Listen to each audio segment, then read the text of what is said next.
네, 스테로이드 호르몬 살펴보겠습니다. 우리가 알고 있는 성호르몬들이 스테로이드 호르몬에 포함이 돼요. 에스트로겐, 프로게스테론, 테스토스테론 이런 호르몬들이죠. 그리고 콜티졸, 스트레스 호르몬으로 유명한 이 콜티졸도 스테로이드 호르몬이고 알도스테론은 콩팥에 작용해서 수분을 재흡수하고 나트륨을 재흡수해서 혈압을 높여주는 호르몬이에요. 이런 것들이 대표적인 스테로이드 호르몬들입니다. 스테로이드 호르몬의 주 원료 콜레스테롤이에요. 지금 옆에 있는 그림이 이 스테로이드 호르몬이 만들어지는 기전을 하나로 설명해 주고 있는 거거든요. 되게 복잡해 보이지만 사실 우리가 여기서 볼 거는 분자의 구조들이 다 아주 비슷한데 여기서 조금씩만 달라진다는 거. 그리고 그 시작이 바로 이 콜레스테롤이라는 거예요.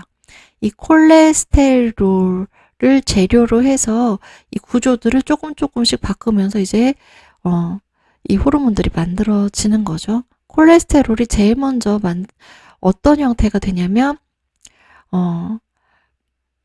프로그레니온 형태로 되는 거예요. 그래서 이런 형태들이 계속해서 변형이 일어나면서 이 프로그레니온이 먼저 프로게스테론으로 만들어져요. 네, 프로게스테론, 여성 호르몬 중에 대표적인 호르몬 중에 하나죠. 그 다음에 여기 보면 제가 여기에만 지금 줄 줄 알았는데 에스트리온 그리고 에스트라디올, 에스트리올 얘네들은요. 얘네들이 다 에스트로겐에 들어가는 거거든요. 사실 호르몬 이름 중에 에스트로겐이라는 호르몬은 없어요. 에스트로겐은 이런 호르몬들을 묶어서 이 호르몬들을 하나로 그룹화해서 부르는 이름이 에스트로겐인 거고요. 에스트로겐 안에 바로 에스트론, 에스트라디올, 에스트리올 이런 호르몬들이 존재하는 거예요. 여기에 밑줄을 한 거네요. 이 호르몬들이 바로 우리가 알고 있는 에스트로겐에 작용을 하는 그 호르몬들입니다. 그런데 이 호르몬이 어디에서 만들어지는지 보세요. 이 안드로스테니온이라는 거, 안드로젠이라는 거거든요. 그래서 안드로젠으로부터 에스트로겐이 만들어지고요. 또 재밌는 게 테스토스테론으로부터도 에스트로겐이 만들어져요. 테스토스테론? 이거 남성 호르몬이잖아요. 남성 호르몬으로부터 에스트로겐이 만들어지는 거예요. 그 다음에 여기 스트레스 호르몬 있죠. 콜티졸. 네, 코티졸도 여기 만들어지는 이 루트 안에, 이 공장 안에서 같이 만들어져요. 콜티졸도. 그리고 알도스테론 여기 있죠. 네. 요렇게 콜레스테롤을 주 원료로 하는 이 하나의 공장에서 요런 프로게스테론, 에스트로겐, 테스토스테론 같은 성호르몬이 어디까지 더 갔느냐, 공정이 어디까지 더 진행이 되었느냐에 따라서 프로게스테론이 되고 테스토스테론이 되고 에스트로겐이 되는 거예요. 그리고 또 거기에서 콜티졸과 알도스테론도 만들어내게 되는 거죠. 그래서 이 각각의 호르몬들이요, 여기 한 공장에서 운영이 되기 때문에 그 작동에 또 서로서로 아주 밀접한 관계를 맺고 있어요. 그리고 또 이게 무리한 다이어트가 호르몬의 불균형을 초래하는 이유가 또 이 그림에 설명이 되고 있어요. 바로 콜레스테롤이죠. 콜레스테롤이 사실 건강에 아주 안 좋은 영향을 미치는 나쁜 물질로 묘사가 되고 있잖아요. 사실 콜레스테롤이 과도해졌을 때는 문제가 돼요. 네, 혈관에 동맥경화나 죽상경화 같은 게 생기게 되고 심혈관 질환의 주범이 되는 게 바로 이 콜레스테롤인 건 맞죠. 근데 이거는 어디까지나 콜레스테롤이 너무 비정상적으로 많아졌을 때 문제인 거고, 콜레스테롤이 정상 범위 안에 계속 유지가 되는 거, 그 공급이 정상적으로 유지가 되는 거는 필요해요. 왜냐하면 이런 호르몬들을 만들어내는 주 재료가 콜레스테롤이기 때문에 콜레스테롤이 하는 일이 또 요거 호르몬만 만들어내는 게 아니잖아요. 콜레스테롤은 우리 몸의 중요한 세포 조직을 구성하는 그런 재료가 되기도 해요. 그래서 콜레스테롤 없이는 우리가 건강하게 살아갈 수가 없거든요. 대신에 딱 균형 잡힌 정상적인 농도를 유지하는 한에서요. 근데 이 농도가 떨어지게 되면은 호르몬을 만드는 재료가 수급이 딸리게 되는 거잖아요. 그럼 당연히 호르몬을 제대로 만들어내지 못하겠죠. 그래서 무리한 다이어트를 한다는 거는 먹는 걸로 섭취하는 콜레스테롤의 양이 줄어든다는 거잖아요. 그러면 호르몬의 재료가 줄어들게 되는 거니까 호르몬이 필요할 때 제때제때 안 만들어져서 이런 호르몬 불균형으로 인한 각종 증상들, 질병들이 나타나게 되는 거예요. 이 스테로이드 호르몬의 수용체가 대부분이 세포 안에 세포질이나 세포액에 존재한다 그랬죠. 그거를 보여주는 그림이거든요. 이 파란색이 지금 리셉터 프로테인이라고 돼 있어요. 이 수용체는 다 단백질로 만들어져요. 세포 안에 거의 중요한 대부분의 조직 구성체들은 다 단백질로 만들어지거든요. 그리고 단백질로 필요한 구성품들을 만들어내는 역할을 하는 게 바로 핵과 리보솜이에요. 그래서 여기 지금 이 수용체로 이 초록색이 호르몬이죠. 여기가 세포 쪽이고 이게 지금 혈관이에요. 네, 혈관을 둥둥 떠다니던 혈관이 빨간색으로 표현했으면 더 직관적으로 알아보기 쉬웠을 텐데 아쉽게도 파란색으로 여기 그림에서 표현을 했네요. 혈관을 둥둥 떠다니던 호르몬이 여기 이제 여기에 여기 도착했다. 여기다가 신호 보내줘야 돼 하고서 이제 이 세포막을 쏙 가볍게 뚫고 들어와요. 그래서 이 세포 안에 있는 수용체에 결합을 하죠. 네, 포트에 USB를 꼽듯이 자물쇠 열쇠를 꼽듯이 딱 신호를 입력을 해줘요. 그러면은 이 신호를 받아서 어디에서 작용을 하는 거냐면 이 세포의 핵에서 작용을 하게 되는 거예요.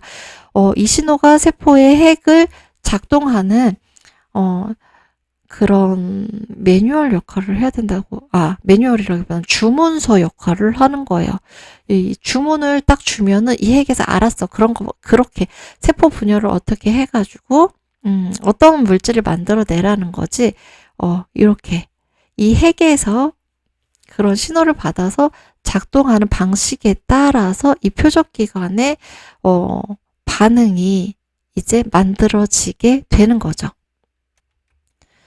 네, 그래서 표적기관의 반응에 대해서는 어떤 식으로 작동을 하고 어떤 식으로 그 반응하는 그 매뉴얼들, 기전들이 있는지 호르몬 하나하나 살펴보면서 설명을 드리겠습니다.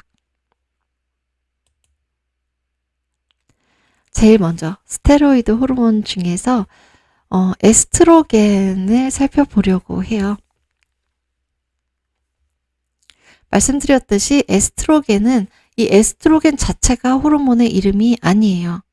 에스트로겐이라는 이 호르몬 그룹 안에 30개 정도의 호르몬이 존재하는 거예요. 에스트론, 에스트라디올, 에스트리올 같은 호르몬이 존재를 하는 거예요. 그 비슷한 역할들을 하는 비슷한 기전을 가진 이 호르몬들을 묶어서 하나의 그룹으로 에스트로겐이라는 이름을 붙인 거예요. 여기서 에스트론, 에스트라디올, 에스트리올에서 다 ESTR이 앞에 붙어 있잖아요. 에스트라. 이것도 그리스어에서 가지고 온 이름이거든요. 오이스트라에서 유래된 거예요. 이 그리스 오이스트라. 이것의 뜻은요. 감각적 열정, 그리고 따끔거리다. 이런 뜻을 가지고 있대요. 에스트로겐에 왜 이런 이름을 붙였을까요? 옛사람들이 볼 때는 요 에스트로겐을 발견하던 당시에 사람들이 볼 때는요. 에스트로겐이 대표적인 여성 호르몬이고 이 에스트로겐이 발견됐을 당시에는요. 아직 프로게스테론의 존재는 알지 못하는 상태였어요. 그러니까 남성 호르몬은 테스토스테론, 여성 호르몬은 에스트로겐 요렇게 딱 대표하는 성 호르몬으로 인식이 된 상태였죠. 그래서 여자를 더 여자답게 만들어주고 여성의 성적인 그런 매력을 증진시켜주는 호르몬이 바로 에스트로겐이다 라고 생각을 했던 거죠. 그래서 거기에서 이 감각적 열정을 뜻하는 이 그리스 오이스트라가 정말 딱 들어맞는데 그렇게 판단을 해서 에스트라라는 이 앞에 접두어가 붙은 에스트론, 에스트라디올, 에스트로이라는 이름이 생기게 된 거예요. 근데 사실 이 따끔거리다라는 어원에서는 저는 이거는 어떻게 연결이 되는 거지? 잘 떠오르지는 않아요. 네, 혹시 이건 이런 거야 라고 떠오르는 분들이 계시면은 네, 연락 부탁드립니다. 이 에스트로겐의 분비가 조절되는 기전을 살펴볼게요. 이것도 마찬가지로요. 바로 여기 있죠. 하이포살라무스, 시상하부예요. 시상하부에서부터 시작이 돼요. 시상하부는 호르몬의 총사령관이니까요. 이 시상하부에서 이제 이 GnRH, 고나도트로핀 호르몬이라는 건데 성선 자극 분비 호르몬이에요. 그러니까 이 난소랑 정수, 고환에 성호르몬을 분비하라는 명령을 내려라고 뇌하수체에 명령을 내리는 호르몬인 거죠. 그럼 이 시상하부의 명령을 받아서 뇌하수체, 안테리어 피추에이터리, 이거 안테리어는 위치를 얘기하는 거거든요. 그러니까 이 피추에이터리, 뇌하수체의 앞쪽이라는 거죠. 뇌하수체 앞쪽으로 명령을 내리면 뇌하수체 앞쪽에서 성선 자극 호르몬을 분비를 해요. 어떤 호르몬이 성선 자극 호르몬이냐? LH, FSH라고 되어 있는데요. 이거는 황체 호르몬이고요. 얘는 여포 자극 호르몬이에요.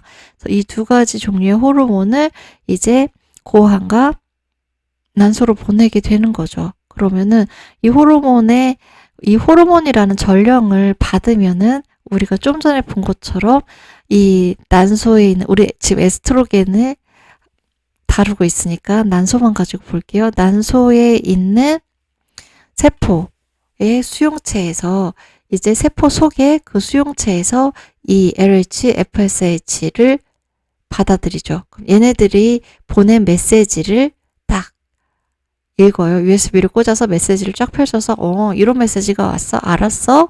그거를 핵에 전달을 해줘요. 세포핵에 전달을 해줘서 세포핵이 이제 그 명령에 따른 일을 하게 되는 거죠. 에스트로겐이라는 호르몬을 합성을 해서 만들어내서 분비하는 일을 하게 되는 거죠. 그런데 또 이게 호르몬이 너무 많이 분비되면 어떻게 한다고요? 이제 그만, 여기 에스트로겐 너무 많이 분비되고 있어. 그만하자. 이렇게 다시 거꾸로 위로 신호를 올려보내는 거, 피드백을 보내는 거죠. 뇌하수체와 시상하부에. 이게 바로 에스트로겐의 분비 조절 기전입니다. 그런데 여기서요, 중요한 게, 이 고나도트로핀 호르몬이요, 성선 자극 분비 호르몬이요, 요거가, 어렸을 때는 거의 분비가 안 돼요. 아주 미미하게, 아주 적은 양만 분비가 되다가요, 어느 순간이 되면은 폭발적으로 분비를 하게 되는 순간이 오거든요. 그때가 언제죠? 2차 성징이 나타나기 시작할 때, 2차 성징이 나타나야 되는 그때, 사춘기가 됐을 때요. 그때부터 이제 이 고나도트로핀 호르몬이 왕창 분비가 되면서, 각각 여성의 2차 성징, 남성의 2차 성징이 일어나게 되는 거예요. 그러면서 여성 같은 경우는 이제 추경을 시작하게 되고, 체모가 여기저기 나기 시작하고, 그리고 유방이 발달하기 시작을 하게 되는 거죠. 그런데 이 호르몬의 분비량이 그렇게 늘어나게 되는 스위치를 누르는 거는요, 사실 50에서 80% 정도가 유전이래요. 네, 유전자에 한 몇 살 정도 됐을 때 그 스위치를 눌러 이렇게 이미 프로그램이 짜져 있는 상태에서 태어나는 거죠. 그래서 우리 아이의 초경 연령이 언제쯤일까? 이게 궁금하면 내가 초경을 언제 했지? 그거를 떠올려 보시면 되는 거예요. 그 다음에 이 재밌는 케이스 가지고 왔어요. 이 고나도트로핀 호르몬을 분비하는 그 스위치가 있는 이게 뉴런에, 여기가 뇌에 있는 세포니까 뇌세포 뉴런이잖아요. 이 뇌세포의 스위치 이름을요, 키스1이라는 이름으로 붙여놨어요. 참 절묘한 이름인 것 같아서 여기에 소개를 잠시 해드립니다.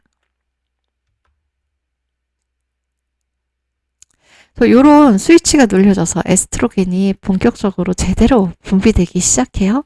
그러면 이 에스트로겐은 지금 본 것처럼 기본적으로 난소에서 만들어지죠. 근데 난소 말고요.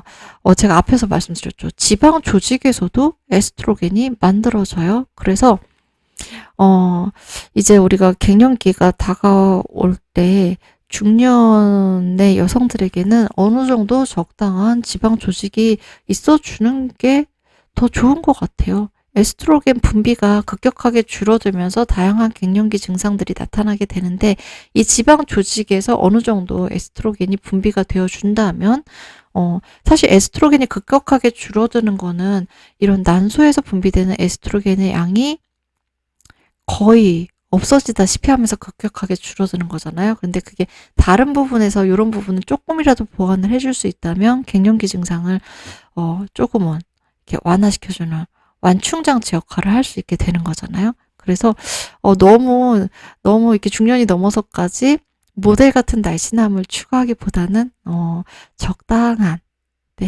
그런 나에게 편안한 체형을 갖는 것도 괜찮은 것 같아요. 그렇다고 비만이 괜찮다는 건 아니에요. 네. 비만은 또 그에 따르는 각종 건강 문제들이 있기 때문에 적절한 체중을 조절해 줘야 되는데 그 적절한 체중의 범위에 대해서 너무 너무 빡빡할 필요는 없다는 거죠. 그 다음에 또 부신피질에서도 에스트로겐이 만들어져요. 그리고 남성의 고환에서도 에스트로겐이 만들어지거든요. 우리 앞에서 봤잖아요. 테스토스테론이 에스트로겐의 재료였잖아요. 이 테스토스테론이 풍부한 고환에서 이 테스토스테론이 또 변형이 되면서 에스트로겐으로 되는 거죠. 그리고 마찬가지로요. 여성에게도 테스토스테론이 만들어져서 분비가 되잖아요. 우리가 여자라고 여성 호르몬만 분비되고 남자라고 남성 호르몬만 분비되는 게 아니라 여성성이 발현이 되고 남성성이 발현이 되는 거는 호르몬의 비율이 여성 호르몬의 비율이 더 높은가 남성 호르몬의 비율이 더 높은가에 따라서 조절이 되는 거지. 이 호르몬들은 남성이든 여성이든 상관없이 모두 다 존재하죠. 그 다음에 태반에서도 에스트로겐이 만들어져요. 임신했을 때 태반에서도 에스트로겐이 만들어지게 됩니다. 에스트로겐이 하는 일. 이거 너무 쉬운 건가요? 여러분, 에스트로겐이 하는 일 하면 제일 먼저 어떤 거 떠오르세요? 배란, 생리주기, 임신, 이런 것들. 그리고 2차 성징. 이런 것들 떠오르시죠? 가장 기본적으로 가장 중요한 거 에스트로겐이 하는 일 2차 성징의 발현과 발달이에요. 여자아이를 여성으로 만들어주는 호르몬이 에스트로겐이죠. 그리고 난소에서 난자를 만들어서 난자를 성장해서 배란시키는 일을 하는 게 에스트로겐이에요. 그래서 임신에도 에스트로겐은 아주 중요한 역할을 하고 있죠. 그 다음에 이제 임신 준비를 하면서 자궁 내막을 영양 성분으로 채우게 되잖아요. 자궁 내막하고 질벽의 성장을 촉진하는 것도 에스트로겐이 하는 일이에요. 또 중요한 게 에스트로겐이 질의 그 윤활제가 잘 분비될 수 있게 해주는 역할을 하잖아요. 그래서 갱년기 증상 중에 하나가 질이 건조해지면서 그쪽으로 가려움을 느끼고 그리고 그 성관계를 할 때 통증을 느끼게 되는 게 바로 이 에스트로겐 분비가 줄어들면서 우리가 갱년기에 겪게 되는 그런 불편함들이 나타나게 되는 거죠. 그 다음에 에스트로겐이 하나 또 중요한 일이 골밀도, 근육량, 근육 강도를 증가시켜주는 역할을 해요. 그리고 콜라겐 합성을 잘 되게 해주는 것도 에스트로겐이 하는 역할이에요. 그러니까 에스트로겐이 이제 나이가 들면서 그 폐경을 기점으로 해서 아주 급격하게 떨어지면서 골밀도도 급격하게 떨어지고 근육량도 줄어들게 되고, 그다음에 콜라겐 합성이 저하된다는 건 뭐예요? 우리 당장에 느낄 수 있는 게 피부의 노화로 드러나게 되는 거죠. 그러니까 에스트로겐이 진짜 여성의 아름다움을 유지하는데 아주 중요한 호르몬이라는 게 여기서도 드러나게 되는 거죠. 그래서 폐경 전에는 남성과 여성의 그런 골다공증 발생 비율이 그렇게 차이가 나지 않는데 폐경기를 지나면서 그게 티핑 포인트라고 해야 되나요? 그걸 기점으로 해가지고 여성의 골다공증 발생률이 급격히 높아지게 되는 게 바로 이런 이유 때문이에요. 그리고 또 에스트로겐이요. 혈관 속에 HDL을 높여주고요. LDL을 감소시키는 역할을 해요. 이 HDL, LDL에 대해서도 많이 들어보셨죠. 흔히 HDL이 좋은 콜레스테롤, LDL이 나쁜 콜레스테롤 이렇게 분류를 해서 이야기를 하잖아요. 이 HDL이 하는 역할이 혈관 속에 불필요하게 돌아다니는 LDL을 싹 걷어다가 다시 간으로 데려가서 얘네들을 재활용하거나 분해하는 역할을 하기 때문에 좋은 콜레스테롤이라고 하는 거거든요. 그러니까 혈관의 청소부예요, HDL은. 근데 이 HDL의 농도를 높여주는, HDL이 더 많이 만들어지게 해주는 게 바로 에스트로겐인 거예요. 그러니까 혈관 건강에도 에스트로겐이 아주 중요한 역할을 하는 거죠. 그래서 이 에스트로겐 수치가 급격하게 떨어지는 그 폐경기가 되면은 폐경기 이후에 그러니까 완경이 된 이후에 여성에게서 심혈관 질환이 급격하게 증가하는 게 바로 에스트로겐이 하는 일을 갑자기 못하게 되니까 이 일하던 애들이 갑자기 확 줄어들어 버리니까 혈관이 제대로 청소가 안 되면서 거리에 청소부들이 다 사라져 버리면 쓰레기가 쌓이게 되잖아요. 그렇게 우리 혈관에 그런 일이 일어나게 되면서 심혈관 질환의 발생 빈도가 훅 올라가게 되는 거예요. 그리고 그래서 이 혈관 건강을 증진한다는 것도 그렇게 연결이 되는 거고요. 그다음에 피부를 건강하게 유지해 주는 것도 에스트로겐이 하는 중요한 일 중에 하나예요.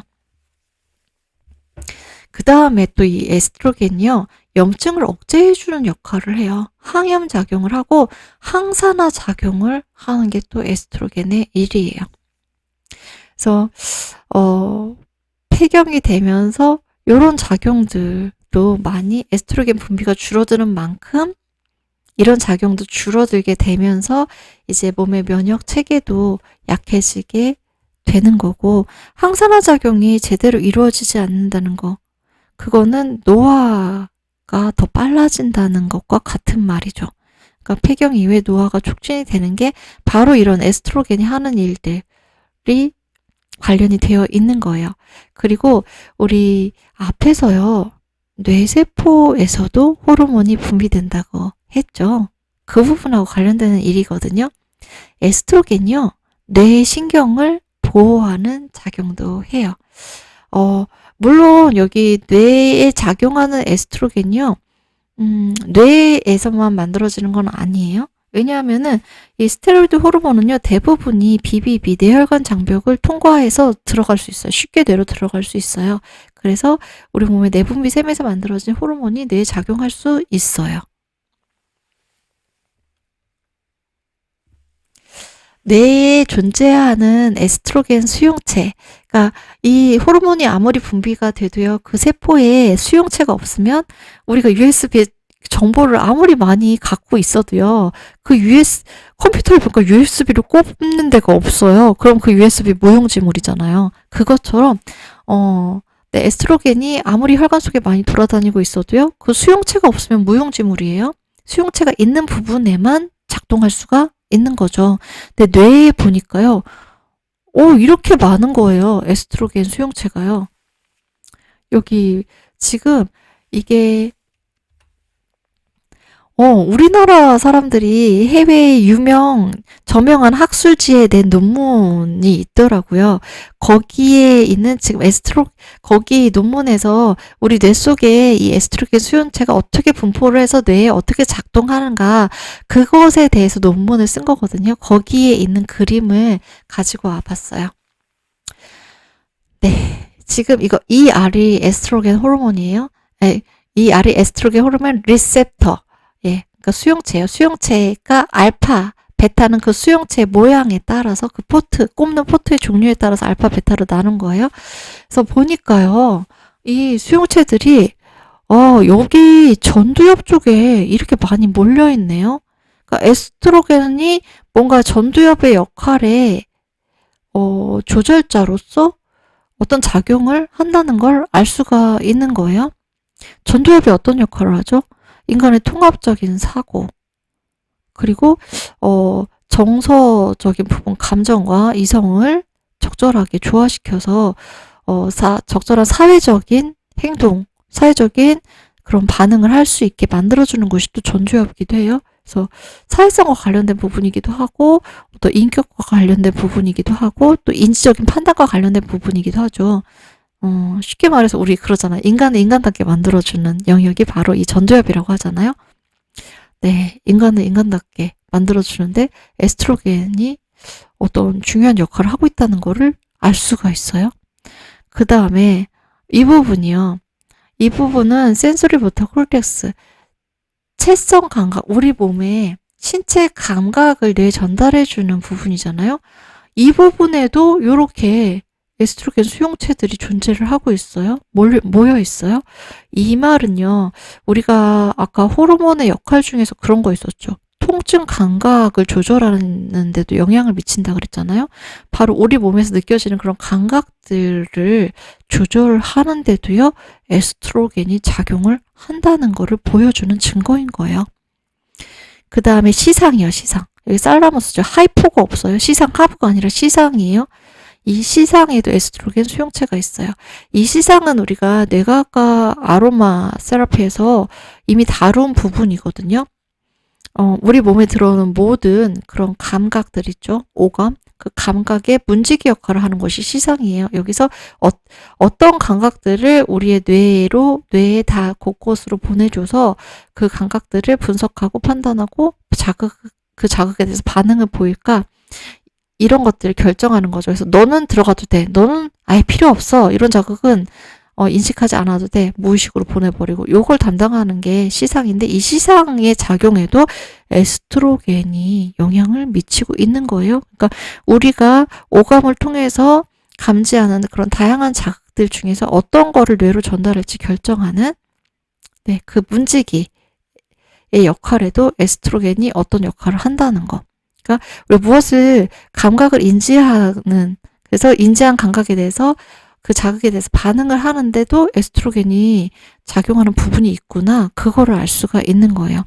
그 다음에 여기 이렇게 몰려있는 부분 있죠. 하이포살라무스 시상도 있고요. 그 다음에 여기 편두체도 있고요. 해마도 있고요. 요런 부분들 모아서 우리 변형계라고 하잖아요. 이 변형계 부분에도 에스트로겐 수용체가 이렇게 많이 분포하고 있어요. 그래서 사실 변형계와 뇌의 이런 전두엽이나 축두엽 이런 부분들이 서로 합동 작업을 해서 우리 어떤 정서적인 패턴이나 반응이나 그런 걸 만들어내게 되는 거죠. 그래서 이 에스트로겐이 분비되는 그 농도가 여성들 같은 경우는 그 월경 주기에 따라서 변화가 있잖아요. 규칙적인 변화가 있잖아요. 그리고 그 변화에 따라서 또 감정의 기복도 생기게 되는데 그게 일정 부분은 이런 뇌의 에스트로겐 수용체가 작동하는 부분하고 연결이 되는 거를 확인할 수가 있는 거예요. 그리고요, 이 최근에 많은 연구들을 보면은 폐경기 에스트로겐 농도가 줄어들게 되면서 여성들, 그 중년 이후 노년기 여성들의 기억력 저하가 일어나는 것에 대해서도 언급을 하고 있거든요. 그러니까 폐경기 이후에 건망증도 심해지고 기억력도 저하되고 그게 바로 여기 이 해마에는 에스트로겐 수용체가 있는데 여기 수용체에서 에스트로겐을 받아들여서 이 해마가 일을 하는데 일정 부분 조절을 해주는 역할을 해야 되는 그 에스트로겐이 공급이 줄어들어서 제 역할을 못하기 때문에 이 해마의 기능이 감소하면서 그런 건망증이나 기억력 감퇴 이런 일들이 일어나게 되는 거예요. 그 갱년기에 감정 조절이 제대로 안 되는 거. 갱년기를 제2의 사춘기라고 볼 수도 있잖아요. 뭔가 감정의 기복이 심해지고 나도 내가 왜 이런지 모르겠어. 이런 상태가 되는 것들, 그런 것들이 바로 내 이 변형계의 에스트로겐 수용체 분포와 관련이 있는 거죠. 그 다음에 이런 얘기 많이 들어보지 않았어요? 사춘기가 점점 빨라진다고요. 그래서 성조숙증이라는 용어도 있잖아요.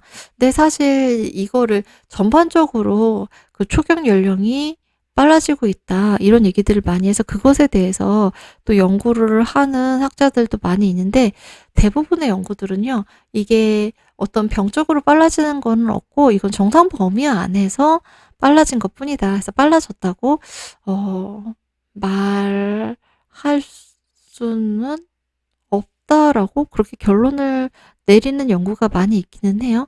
그런데 사춘기 어떤 비정상적으로든 정상 범위에서든 점점 빨라지고 있는 것은 사실이에요. 그래서 사춘기가 빨라지는 이유 중에 가장 대표적인 건 영양 상태의 개선이에요. 네.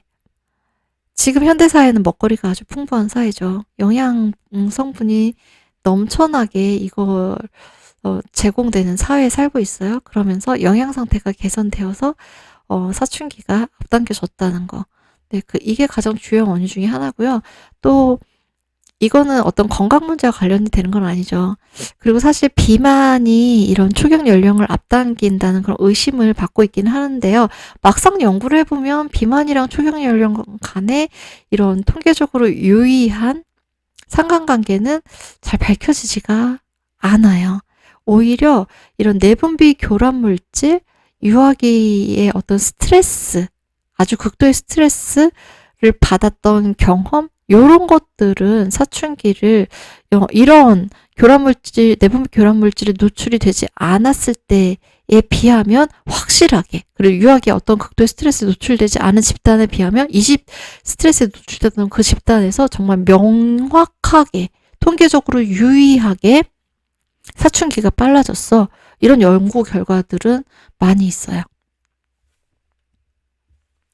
그래서 먼저 유아기 스트레스 가설부터 보면은요, 이거는 사라 맥케이 여자 뇌 호르몬이라는 책에서 이제 설명하고 있는 그런 제시하고 있는 실험 결과들을 제가 여기 인용을 한 거거든요. 그러니까 다양한 연구들이 있었는데, 거기서 이렇게 사춘기가 빨랐던 그룹들, 통계적으로 의미가 있게 빨랐던 그룹들을 보니까 2차 세계대전 때 헬싱키에서 이제 대탈출이 있었나 봐요. 그래서 거기를 빠져나가야 했던 핀란드 여자 아이들이요, 이런 경험을 하지 않았던 다른 그 또래 여자 아이들보다 초경이 더 빨랐던 거예요. 통계적으로 의미가 있게 더 빨랐던 거예요. 그 다음에 허리케인 카트리나가 지나간 지 꽤 됐죠. 이거 되게 오래전 일이 되어버렸어요. 이것도 벌써. 그래서 거기가 완전히 폐허가 되어버렸잖아요. 물에 다 잠겨버리고. 근데 거기에서 살아남은 여자 아이들이요, 미국의 다른 지역에서 요런 재난을 겪지 않은 그 또래, 같은 또래, 그 시절에 같은 또래 여자 아이들과 비교를 했더니 초경 연령이 확실히 더 빨랐다는 게 밝혀진 거예요. 그 다음에 몬트리올에 얼음 폭풍이 있었던 시기가 있었대요. 근데 거기에서 살아남은 여자 아이들도 마찬가지로 그 같은 시기에 다른 지역에 살았던 여자아이들과 비교를 했더니 확실히 이 지역에 있는 애들만 초경이 더 빨랐던 거예요. 그래서 유아기에 이거는 그냥 범상치 않은 그런 스트레스 에피소드들이죠. 그래서 이런 일들을 경험했을 때 사춘기가 빨라졌다는 거예요. 그 다음에 사실 우리에게 더 와닿는 거는 이 내분비 교란 물질에 대한 이야기거든요. 우리가 흔히 환경 호르몬이라고 하는 건데요. 이 환경 호르몬의 공식적인 명칭이 내분비 교란 물질이에요. 그러니까 이 내분비계, 호르몬이 작용하는 그 부분에 호르몬이 아닌 엉뚱한 게 가서 작용을 하는 거죠. 그 세포에 있는 호르몬 수용체에 호르몬이 결합을 해야 되는데 다른 애가 가서 결합을 해서 호르몬의 작용을 방해해야 하는 그런 물질들이 내분비 교란 물질이에요. 내분비 교란 물질을 크게 세 가지 범주로 나눌 수 있는데 합성 호르몬, 식물성 에스트로겐, 그리고 각종 그런 환경 오염 물질들, 석유화학 물질들, 요런 것들 이렇게 세 개로 나눌 수가 있어요. 그래서 합성 호르몬 중에 대표적인 거는 그 폐경기에 먹는 그 호르몬요법에 사용하는 합성 에스트로겐, 프로게스테론 이런 것들이고 그리고 또 대표적인 것 중에 피임약 있죠. 네. 요런 것들이 합성 호르몬이 되는 건데 요런 약물들도 내분비 교란 물질에 포함이 돼요. 그 다음에 식물성 에스트로겐, 이건 피토에스트로겐이라고도 하는데 사실 이 식물성 에스트로겐이 우리 몸속에서 에스트로겐 유사물질로 작동을 해서 그 수용체에 작용을 하긴 하는데 내분비 교란 물질로 나와 있기는 하지만 대부분의 식물성 에스트로겐 우리가 섭취하거나 아니면 어떤 다양한 용도로 바르거나 이렇게 해서 우리 몸속으로 들어오는 식물성 에스트로겐들이 치사량을 넘지 않는 정상적인 사용 범위에 사용하는 것들은 내분비를 교란하는 효과가 미비하다고 밝혀지고 있어요. 오히려 이 식물성 에스트로겐이 갖는 항산화 효과라던가 그런 좋은 면들이 더 부각이 많이 되고 있는 상태이죠. 그리고 우리가 환경 호르몬이라고 가장 많이 이야기하는 게 바로 이런 석유화학 물질들 그리고 이런 오염원들이죠. 다이옥신, 농약, 그리고 플라스틱 첨가물 이런 것들이 있어요. 그래서 먼저 식물성 에스트로겐에 대해서 조금 더 살펴볼게요. 이거 피토에스트로겐이라고도 하는데요. 에스트로겐과 유사한 활동을 하는 식물성 화학물을 식물성 에스트로겐이라고 해요. 그래서 에스트로겐과 유사한 활동을 한다는 거는 이 에스트로겐 수용체가 있는 그 세포 있죠. 그 세포의 이 에스트로겐 수용체에 이 식물성 에스트로겐이 가서 딱 결합을 할 수 있다는 거예요. 그래서 에스트로겐 대신에 얘네들이 에스트로겐처럼 그 세포에 신호를 전달해서 작동을 시킨다는 거죠. 네, 말씀드렸듯이 일반적으로 섭취하는 양으로는 내분비 교란을 일으키지 않고 오히려 이게 어떤 이점으로 취할 수 있는 부분들이 많이 부각이 되고 있어요. 그래서 호르몬 요법, 우리 갱년기가 됐을 때, 폐경기가 됐을 때 에스트로겐 농도가 급격하게 떨어지면서 나타나는 불편한 그런 우리 몸의 증상이라고 해야 될까요? 네, 그런 현상들을 좀 완화시키기 위해서 합성 호르몬, 합성 에스트로겐을 투여하는 요법을 실시를 하죠. 그런데 또 이 합성 에스트로겐을 통한 호르몬 요법이 또 그만큼 사이드 이펙트들, 부작용들도 존재한다는 게 많이 보고가 되고 있잖아요. 그래서 이 합성 호르몬을 사용한 호르몬 요법의 대안적인 그 보조적인 방법으로 식물성 에스트로겐을 많이들 섭취하시죠. 그래서 이 식물성 에스트로겐을 가지고 이 갱년기 여성들의 건강 보조식품을 만든 그런 제품들도 많이 판매가 되고 있잖아요. 화땡락 같은 그런 제품들도 여기에 포함이 되겠죠. 그래서 이런 에스트로겐과 유사한 활동을 하는 것들을 오히려 우리 몸에 필요한 작용으로서, 보완적인 작용으로서 가져갈 수 있는 게 식물성 에스트로겐이에요. 그래서 식물성 에스트로겐도 다양하게 있거든요. 그 중에서 가장 대표적인 것들을 또 여기 밑에 있는 이 논문에서 정리를 해놨어요. 피토에스트로겐, 이거 음식인가 약물인가 이런 제목의 2007년도에 나온 논문이었거든요. 여기서 이제 말하는 우리 몸에서 그 어떤 건강에 이로운 역할을 해주는 식물성 에스트로겐을 5가지를 제시를 하고 있어요. 리그남, 플라보놀, 쿠메스탄, 이소플라본, 스틸벤. 이 중에서 들어보신 것들 많이 있을 거예요. 그래서 얘네들이요, 대부분 그 플라보노이드라고 그 계통의 성분들이거든요. 근데 플라보노이드 하면 어떤 것 떠오르세요? 항산화 작용, 노화를 방지해주고 세포 손상을 방지해주는 그 플라보노이드, 거기 그런 성분들이에요. 그래서 요런 여기에 나와 있는 식물성 에스트로겐 성분들이요. 실제로 이 성분 자체가 건강 보조식품화 돼서 판매가 되고 있는 것들도 많이 있고요. 또 요런 식물성 에스트로겐 성분들이 많이 함유된 식품들을 우리가 건강식품으로 또 많이 섭취를 하고 있죠. 그래서 이런 식물성 에스트로겐이 어떤 영향을 미치는지 이것도 그 같은 논문에서 기존에 있었던 논문들을 쭉 정리를 해본 거예요. 그래서 이건 믿을 만한 논문이야. 이런 논문들을 정리를 해서 보니까 식물성 에스트로겐을 일정 정도 섭취를 했을 때 골밀도를 유지하는데 효과적이더라. 요런 연구도 있었고, 갱년기 증상을 완화하고, 심혈관, 우리가 이제 에스트로겐 농도가 갑자기 훅 떨어지면서, 갱년기가 돼서 에스트로겐 농도가 가파르게 떨어지면서, 심혈관 질환이 많이 발생하게 된다 그랬죠. 근데 그런 걸 예방하는 데도 효과적이었다는 거고, 암 예방, 그리고 호르몬 수치 월경 주기의 조절에도 효과적인 작용을 한다는 이런 연구 결과도 있었던 거고요. 그리고 이게 여성에게만 효과적인 게 아니라 남성에게도 식물성 에스트로겐이 효과가 있더라. 그런 논문도 있었는데, 하나 있었는데 긍정적인 결과가 있지는 않았네요, 이거는. 그리고 면역 체계에 긍정적인 영향을 미친다는 연구도 하나가 있었고, 그리고 신경계인데 신경과라고 제가 써놨네요. 네. 신경계에 긍정적인 영향을 미친다는 연구도 5건이 있었습니다. 그러니까 사실 여기에 나와 있는 것들 있죠. 골밀도 유지하고 갱년기 증상 완화하고 심혈관 혜택을 주고 암을 예방하고 면역계를 강화해주고 신경계를 강화해주고 이런 작용들이 우리가 앞에서 살펴봤던 에스트로겐이 우리 몸에서 하는 역할들이거든요.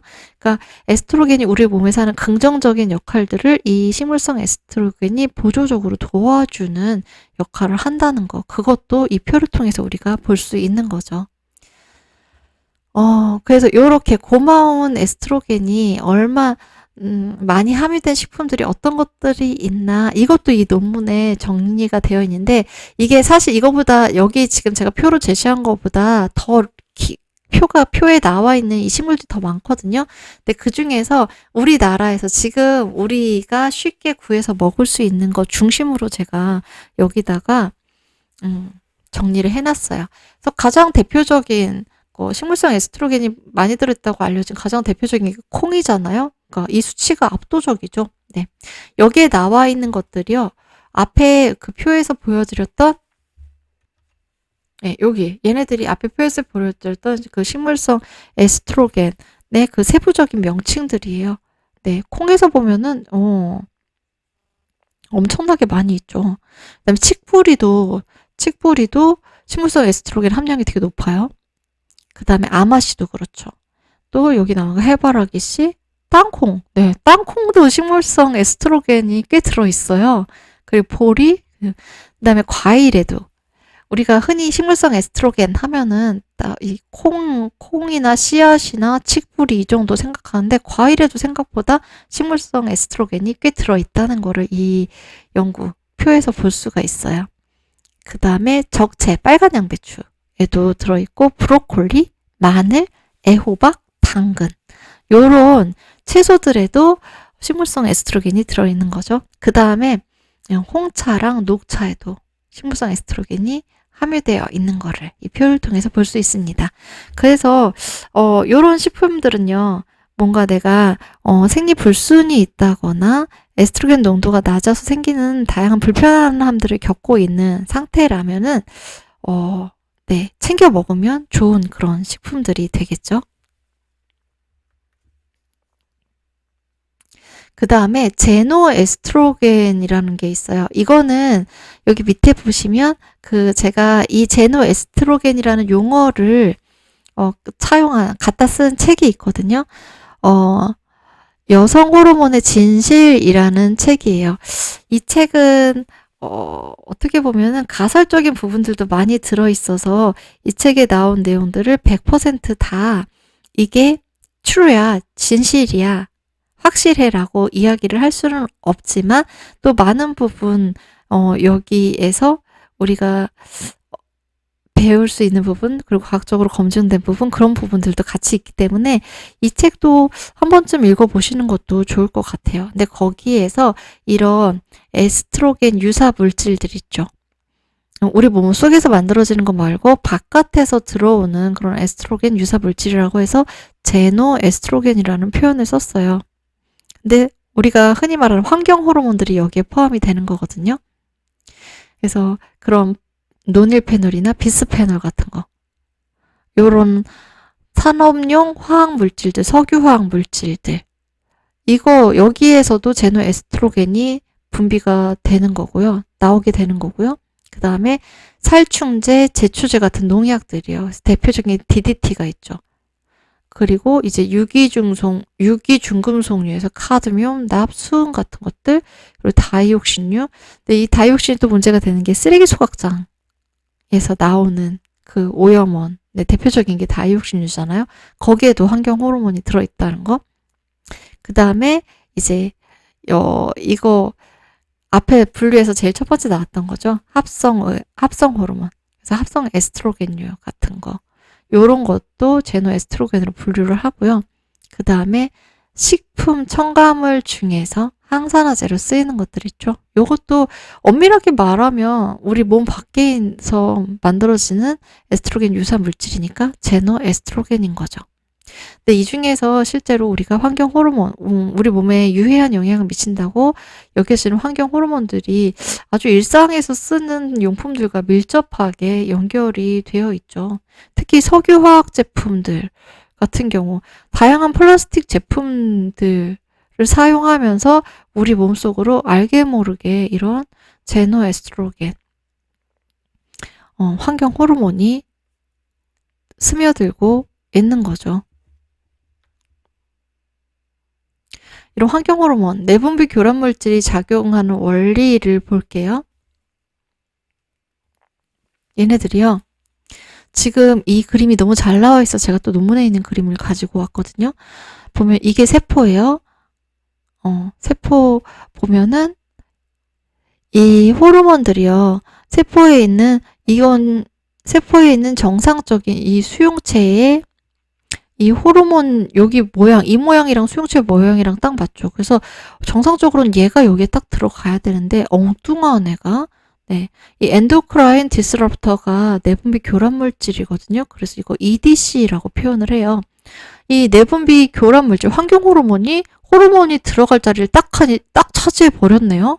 그러면서 이 내분비 교란 물질이 호르몬이 들어갈 자리를 차지해 버리면서 이 수용체에 딱 결합을 하면서 호르몬 작용을 모방해요. 호르몬이랑 비슷한 그런 작용을 하게 되는 거예요. 근데 호르몬은 어때요? 24시간 타는 내내 평생 계속해서 분비가 되나요? 아니죠. 필요에 따라서 분비가 됐다가 분비가 멈추기도 했다가 그러는 거죠. 그런데 이렇게 호르몬이랑 비슷한 작용을 하는 이런 내분비 교란물질 환경 호르몬이 계속해서 이 수용체, 세포의 호르몬 수용체에 결합을 하게 되면은 이 세포는 어떻게 받아들여요? 계속해서 이 호르몬이 보내는 메시지대로 일을 하라는 거야. 이거 계속해, 진짜 계속해? 이러면서 그 일을 계속하게 되는 거죠. 그래서 예를 들어서, 에스트로겐 수용체에 이렇게 내분비 교란 물질이 달라붙어요. 이게 남성의 경우에 더 확실하게 드러나는 그런 증상들이 있죠. 발현되는 것들. 그래서 내분비 교란 물질이 이 남성의 몸에 들어가서 남성의 몸에도 에스트로겐 수용체가 존재하잖아요. 에스트로겐도 분비가 되고. 근데 그게 아주 소량으로 필요한 부분에서 살짝살짝 작용을 하는 건데 내분비 교란 물질, 에스트로겐하고 비슷한 애가 그 수용체에 가서 계속해서 평소보다 너무 많이 달라붙어가지고 계속 명령을 내려요. 이 세포에다가 진짜로 계속해? 정말 더 해? 이 세포가 그러면서 명령을 내렸으니까 세포는 계속하는 거죠. 어떻게 해요? 남성의 가슴을 여성 유방화 만들거나 이런 작용들이요. 네. 이게 바로 이 환경 호르몬. 내분비 교란 물질이 호르몬 작용을 모방하게 되는 거고요. 그다음에 그래서 요런 호르몬 작용을 모방하는 것 때문에 내분비 교란 물질이 아직까지 에스트로겐이나 그 고나도트로핀이 아직까지 사춘기가 되지 않았기 때문에 조금 분비가 되는데 갑자기 어떤 이유로 내분비 교란 물질이 몸속에서 계속해서 이 에스트로겐 수용체를 자극을 해요. 그러면은 사춘기 시작하라고 2차 성징 시작하라고 너무 일찍 이른 시기에 그 신호가 전달이 되는 거죠. 그러면서 2차 성징이 그런 정상적인 시작 연령, 평균적인 시작 연령보다 훨씬 일찍 시작되는 성조숙증이 나타나게 되는 거. 이것도 바로 이런 원리에 의해서예요. 네, 그 다음에 여기 두 번째 그림을 볼게요. B.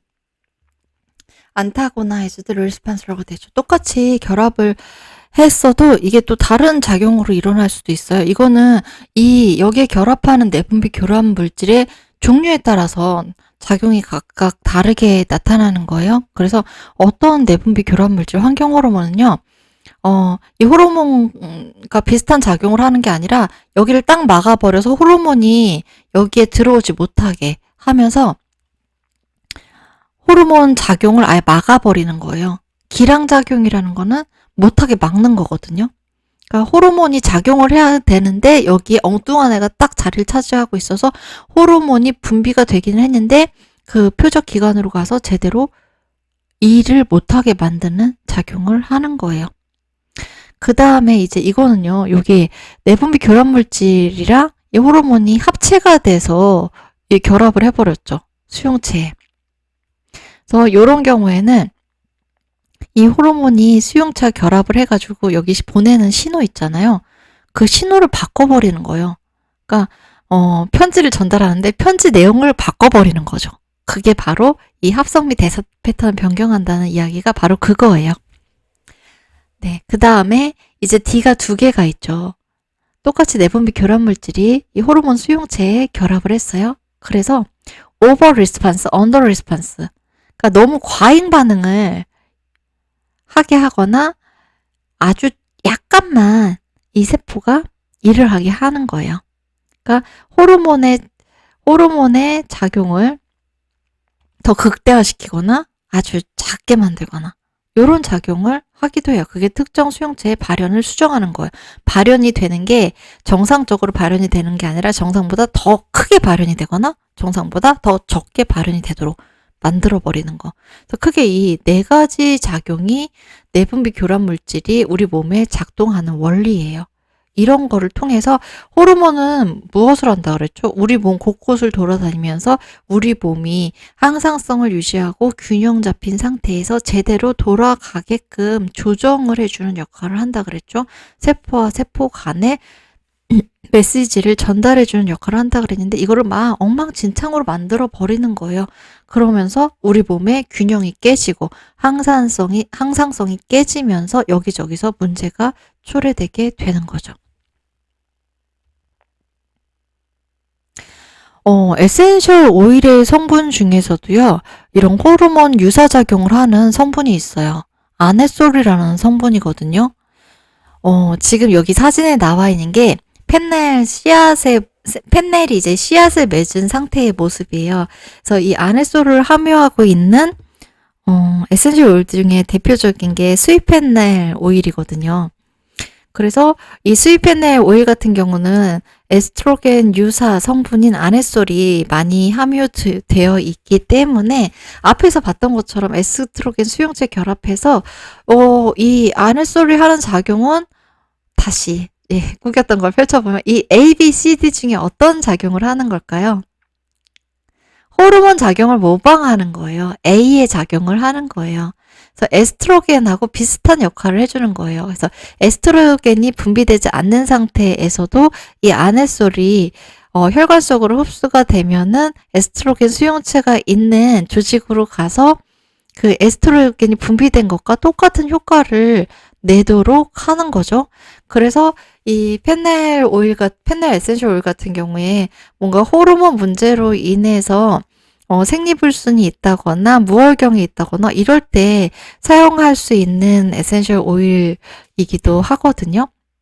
그런데 또 이런 유사 호르몬의 작용 때문에 그 여성 호르몬으로 인해서 더 악화될 수 있는 암들 있죠. 유방암이 대표적이죠. 그래서 요런 질환을 앓고 있는 환자들에게는 또 금지하고 있는 그런 에센셜 오일이기도 해요. 아네솔이 들어있는 에센셜 오일이요. 그래서 페넬 말고 스타 아니스 같은 에센셜 오일에도 아네솔이 많이 들어있죠. 네. 여기까지 하고요. 그리고 그 다음에 프로게스테론 바로 이어서 하겠습니다.